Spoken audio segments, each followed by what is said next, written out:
Tank bund Ambedkar విగ్రహం వద్ద BRS మహిళా నేతలు ధర్నాకు దిగారు. బీఆర్ఎస్ హయాంలో ఎంతో ప్రాచుర్యం పొందిన కళ్యాణ లక్ష్మి, షాదీ ముబారక్ పథకాలపై హైకోర్టు స్టే ఇవ్వటంపై బీఆర్ఎస్ మహిళా విభాగం ఆందోళన వ్యక్తం చేసింది. ఇక పథకాలపై స్టే రావటం ముమ్మాటికి కాంగ్రెస్ ప్రభుత్వ వైఫల్యమేనని బీఆర్ఎస్ మహిళా నేతలు ఆగ్రహం వ్యక్తం చేస్తున్నారు. ఇక ఈ నేపథ్యంలో సచివాలయ ముట్టడికి వెళ్తున్న మహిళా నేతలను పోలీసులు అక్రమంగా అరెస్ట్ చేశారు.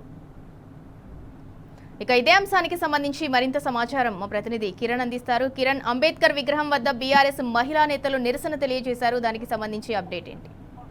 సింధూరా, ప్రధానంగా రాష్ట్ర ప్రభుత్వం కళ్యాణ లక్ష్మి, షాదీ ముబారక్ పథకానికి ఏదైతే కుట్రలో భాగంగానే హైకోర్టు స్టే ఇచ్చిందనే ఆరోపణలు అయితే పెద్ద ఎత్తున వినిపిస్తా ఉన్నాయి. కౌంటర్ దాఖలు చేయకపోవడం కావచ్చు, లేదంటే ఆ పథకానికి సంబంధించినటువంటి పూర్తి వివరాలు కోర్టుకు అందించడంలో రాష్ట్ర ప్రభుత్వం ఒక కుట్రపూరితంగానే ఈ విధమైనటువంటి వ్యవహార శైలి ప్రవర్తించిందంటూ కూడా బీఆర్ఎస్ మహిళా నేతలంతా కూడా పూర్తిగా తెలంగాణ భవన్ నుంచి ఏదైతే ట్యాంక్ బండ్ వద్ద ఉన్నటువంటి అంబేద్కర్ విగ్రహం వద్దకు చేరుకున్నారు.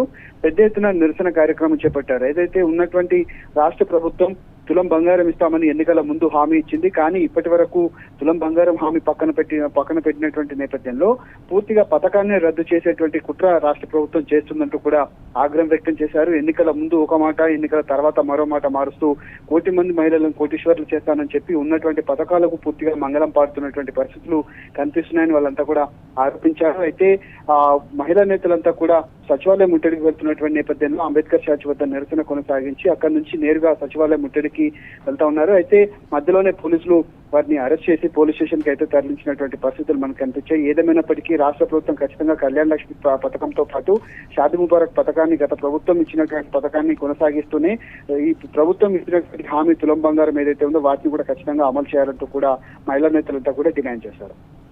Right, thank you Kiran.